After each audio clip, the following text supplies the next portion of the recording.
2019ခုနှစ်စက်တင်ဘာလတော့က Facebook post ကိုရဲ့ comment မှာနှင်းနုဆိုတဲ့ main ကလေးတယောက်နဲ့ကျွန်တော်စတင်ဆုံမိခဲ့တယ်။သူမကဒီကေကိုချောမောပြီးလမ်းတဲ့ပုံမျိုးပါ။ဒါကြောင့်ရဲတဲ့ဘက်အနေငယ်လောက် Messenger မှာစကားပြောပြီးတဲ့နောက်မှာတော့သတင်းဘက်ကွန်ရက်မှာသူမရှိရာမန္တလေးထိရန်ကုန်ကနေကားမောင်းတော့ကျွန်တော်ဆုံးဖြတ်ခဲ့တယ်။အဲဒီတော့ကတငယ်ချင်းဖြစ်သူကျော်စွာကမင်းသူမနဲ့ဖုန်းထဲမှာအချာကြီးစကားပြောဘူးလားလို့မေးခဲ့တာကိုမှတ်မိနေတယ်။ကျွန်တော်ကတော့ဖုန်းထဲကနည်းနည်းပါးပါးပဲပြောဘူးပြီးအဓိကကတော့စားနဲ့ပဲပြောဖြစ်တာလို့ပြောခဲ့တယ်။သူကတော့သူမရဲ့အကြောင်းအရာမျိုးစုံကိုဂျာကြီးစကားပြောကြည့်ဖို့ကြံပေးခဲ့တယ်။မဟုတ်ရင်မမျော်လင့်ထားတဲ့စိတ်ပျက်စရာတွေကြုံရနိုင်တယ်လို့ပြောခဲ့တာပေါ့။သူပြောတာမှန်သွားခဲ့တယ်။ဒါပေမဲ့ကျွန်တော်နဲ့နှင်းနုကလူချင်းတွေ့တဲ့အခါထင်သလောက်အဆင်မပြေခဲ့ကြအောင်။မူလကတော့စနေတနင်္ဂနွေ2ရက်လုံးနေပြီးအတူတူစားတော့လေပတ်ဖို့စီစဉ်ထားရတာပါ။ဒါပေမဲ့ကျွန်တော်ကတော့စိတ်မပါတော့တာနဲ့စနေနေ့ညနေမှာတင်ရန်ကုန်ကိုပြန်မောင်းဖို့ဆုံးဖြတ်လိုက်တယ်။ည9နာရီလောက်မှဝေးပြီးလမ်းမပေါ်တက်ရင်မနက်1နာရီလောက်မှအိမ်ပြန်ရောက်မယ်လို့တွေးခဲ့တယ်။အိမ်ရောက်ရင်တော့အရန်ပင်ပန်းနေမှာတေးကြပေမဲ့အန္တရာယ်ဖြစ်လောက်တဲ့တီတော့မဟုတ်ဘူးလို့ကိုယုံကြည်ခဲ့တာပေါ့။ဒါနဲ့ကျွန်တော်ဆုံးဖြတ်ချက်အတိုင်းလုပ်ခဲ့တယ်။ခုမြန်စားပြီ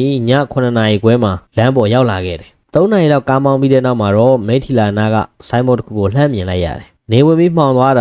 ာမိနစ်40လောက်ရှိပြီ။လမ်းဘေးမှာမီးရောင်တွေလင်းနေတဲ့စီဆိုင်ကြီးတစ်ခုကိုမြင်လိုက်ရတာမှတ်မိနေသေးတယ်။ဒါပေမဲ့နောက်1မိုင်2မိုင်လောက်အရောက်မှာပဲဓာတ်စီကုန်တော့မယ်ဆိုတဲ့သတိပေးမိကလင်းလာခဲ့တယ်။စီဆိုင်နားရောက်တော့ကမလင်းပဲစီဆိုင်ကနောက်မှကြံခဲ့မှလင်းလာတာကကျွန်တော်ရဲ့ကန်တရားပဲထင်ပါရဲ့။အဲ့ဒီလမ်းကလမ်းတစ်ခုကြားမှာမြေပြင်ကြီ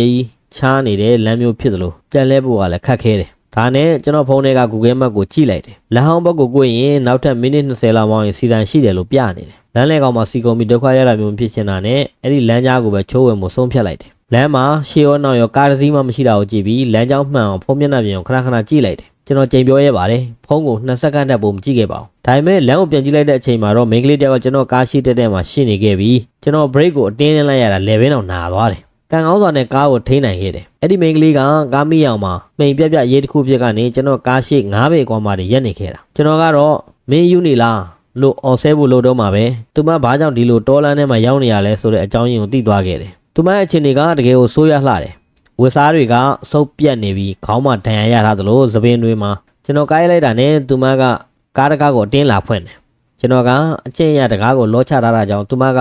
တင်းဆွဲဖွင့်ပြီးတကားဖွင့်ပေးပါတောင်းမှန်ပါတယ်ကုညီပေါင်းကဲပါအောင်လို့အလဲတန်အော်ဟစ်နေတော့တယ်။ကျွန်တော်ဘာဖြစ်နေမှမသိသေးဘူး။ပထမဆုံးတုတ်ပြန်မှုအနေနဲ့သူမကိုရန်ပြူတဲ့သူကအနီးနားမှာရှိနေမလားဆိုပြီးပတ်လေကိုကြည့်လိုက်သေးတယ်။မိန်းကလေးတယောက်ကိုသုံးချပြီးကားလူတာမျိုးဖြစ်နိုင်တာမလို့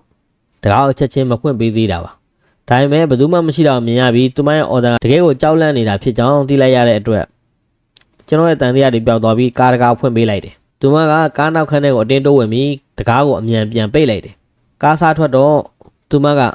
အကိုမြင်မောင်းမှာသူတို့ကျမတို့ကိုလိုက်မိတော့မယ်။အဲ့ဒီလိုမျိုးတုံရင်နဲ့ပြောတယ်။သူတို့ဆိုတာဘာလို့လဲလို့မေးတော့သူမကမသိဘူးတဲ့။သူမကိုဖမ်းခေါ်သွားတာလို့ပဲပြောတယ်။အဲ့ဒီချိန်မှာပဲသူမရဲ့ဘယ်ဘက်လက်ကောက်ဝက်မှာလက်ထိတ်တစ်ခုခတ်ထားတာကိုသတိထားမိလိုက်တယ်။တစ်ဖက်ကလက်မှာခတ်ထားပြီးနောက်တစ်ဖက်ကတော့တွဲလောင်ကျနေတာကျွန်တော်ဘာမှထပ်မမေးတော့ပဲကားကိုအတင်းမောင်းထွက်ခဲ့တယ်ဘေကင်းမီလို့ထင်ရတဲ့နေရာရောက်တော့မှကားကိုအရှင်လျှော့လိုက်တယ်ဒါပေမဲ့ကားအရှင်လျှော့လိုက်တာနဲ့သူမကဘာလို့အရှင်လျှော့တာလဲမြန်မောင်းမှာသူတို့လိုက်လာလိမ့်မယ်လို့ထပ်អော်ပြန်တယ်ကျွန်တော်ကဘယ်သူမှမရှိတာကိုပြောပြပေမဲ့သူမကအကိုနားမလည်ဘူးရဲစခန်းကိုအမြန်သွားရမယ်သူတို့ကျမတို့မိသွားရင်အကိုကိုပါတတ်လိမ့်မယ်လို့ပြောတယ်ဒါကိုတော့ကျွန်တော်မယုံမဲမနေနိုင်ဘူးလူတယောက်လက်ထိတ်ခတ်ပြီးခေါင်းကိုရိုက်ထားတဲ့လူတွေဆိုရင်ကျွန်တော်ကိုတတ်ဖို့လည်းဝင်လေးမှာမဟုတ်ဘူးလေသူမကရဲစခန်းကိုသွားခိုင်းတာသိရတော့တစ်ဖက်ကလည်းစိတ်သက်သာရသွားတယ်သူမကရာသွေးအသားမဟုတ်တာသိရသွားပြီကိုကားကိုအချိန်မြင့်မောင်းရင်ကျွန်တော်ဓာတ်စီကုန်တော့မယ်အကြောင်းသတိရသွားတယ်အဲ့ဒီကြောင့်သူမကိုပြောပြတော့သူမတကယ်ကိုထိတ်လန့်သွားပြီးငိုတော့တာပဲနောက်ဆုံးတော့သူမကိုချောမော့ပြီးရှေ့ကမြို့မှာစီဝင်ဖြစ်ရမယ်အဲ့ဒီမှာရဲတွေကိုအကြောင်းကြားမယ်လို့ပြောလိုက်တယ်သူမကကျွန်တော်ဖုန်းနဲ့199ကိုဆက်သွယ်ခဲ့တယ်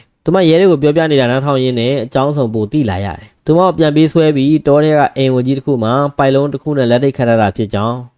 အဲ့ဒီပိုက်လုံးကိုတင်းချိုးပြီးထွက်ပြေးလာခဲ့တာဖြစ်ကြောင်းသိလိုက်ရတယ်သူမကိုရက်အနှဲငယ်ကြာဖမ်းဆီးထားပြီးတကယ်ကိုရုံးမှာရက်ဆက်တဲ့အရာတွေလုပ်ခဲ့တာပါသူမပြပြတာတွေကိုနားထောင်ရင်ကျွန်တော်တကူလုံးကြက်သိန်းတွေတောင်ထသွားတယ်စီဆိုင်ရောက်တော့ရဲတွေကရောက်မလာသေးဘူးမိန်းကလေးကတော့ထိတ်လန့်နေပြီးကားတစ်စီးဖြတ်သွားတိုင်းသူတို့လားဆိုပြီးကြောက်နေခဲ့တယ်နောက်ဆုံးတော့သူမကမလို့တော့ဘူးကျမသွားပြီလို့ပြောပြီးကားတွေကထွက်ပြေးသွားတယ်ကျွန်တော်ခေါ်ပေမဲ့သူမကတော့ဖမ်းမပါပဲလက်ထိတ်တွဲလောင်းနဲ့မှောင်နေတဲ့တောအုပ်ထဲကိုပြေးဝင်သွားတော့တာပဲအဲ့နောက်မှာလူ3ယောက်ပါတဲ့ကားတစ်စီးစီဆိုင်ကိုရောက်လာတယ်သူတို့ကတာမန်လူတွေလိုပဲအသက်50ဝန်းကျင်ပေါ့ဒါပေမဲ့သူတို့ကစီးပြေးတာမျိုးမလုပ်ပဲတစုံတယောက်ကိုလိုက်ရှာနေတဲ့ပုံစံဖြစ်နေတယ်သူတို့ထဲကအသက်ကြီးဆုံးလူကညီလေးဒီနားမှာမိန်းကလေးတယောက်တွေ့မိသေးလားလို့မေးလာတယ် ကျွန်တော်ကလိန်ပြောမတက်တာနဲ့တွေ့တယ်လို့ပဲပြောလိုက်တယ်ဒါပေမဲ့ကျွန်တော်ကားလို့ဖို့ကြိုးစားနေတဲ့ယူမတယောက်လို့ထင်လို့မရပေးပဲမောင်းထွက်လာခဲ့တယ်လို့ပုံစံပြောင်းပြီးလိန်ပြောလိုက်တယ်သူတို့ကကျွန်တော်ကားထဲကိုအတင်းကြည့်နေတာတကယ်ကိုကြောက်စရာကောင်းတယ်ကံကောင်းတာကသူမရဲ့ပစ္စည်းတစ်ခုခုကားထဲမှာကြံမနေခဲ့လို့ပါနောက်ဆုံးတော့သူတို့ထွက်သွားကြတယ်ရဲတွေရောက်လာတော့အကြောင်းဆုံးပြောပြလိုက်တယ်အဲ့ဒီတွေကသူမကိုခြေရခံဆက်တစ်ခုခုနဲ့လိုက်နေတာဖြစ်နိုင်တယ်လို့ရဲကပြောလိုက်တယ်ဖြစ်နိုင်တာကသူမလက်မှာပါသွားတဲ့လက်ထိပ်မှာအဆက်ပါနေတာဖြစ်နိုင်တာပေါ့ရဲအနေငယ်ကြမှာစုံတော့တယောက်ကဖုံးဆက်လာတယ်ဒါပေမဲ့အဲ့ဒီ main ကလေးကိုရှာမတွေ့ခဲ့သလိုအဲ့ဒီလူတွေကိုလည်းမမိခဲ့ဘူးလို့သိရတယ်အခုထိကျွန်တော်သူမအကြောင်းတွေးမိနေတော့မယ်တခါတလေသူမလွတ်မြောက်သွားပြီးအေးချမ်းချမ်းနေမှာပဲလို့တွေးမိပေမဲ့တခါတလေတော့လဲအဲ့ဒီလူတွေသူမကိုမိသွားပြီးတသက်လုံးနှုတ်ပိတ်လိုက်ပြီလားဆိုတဲ့အတွေးမျိုးနဲ့စိတ်မကောင်းဖြစ်ရတယ်ဗျာနားဆင်အားပေးကြတဲ့ပရိသတ်တို့တယောက်ချင်းစီကိုကျေးဇူးများကြီးတင်ပါတယ်ကျွန်တော်ရဲ့ channel လေးကို subscribe မလုပ်ရသေးရင်လည်း subscribe လုပ်ထားပေးခဲ့ဖို့မေတ္တာရက်ခံပါတယ်ခင်ဗျာကျေးဇူးများကြီးတင်ပါတယ်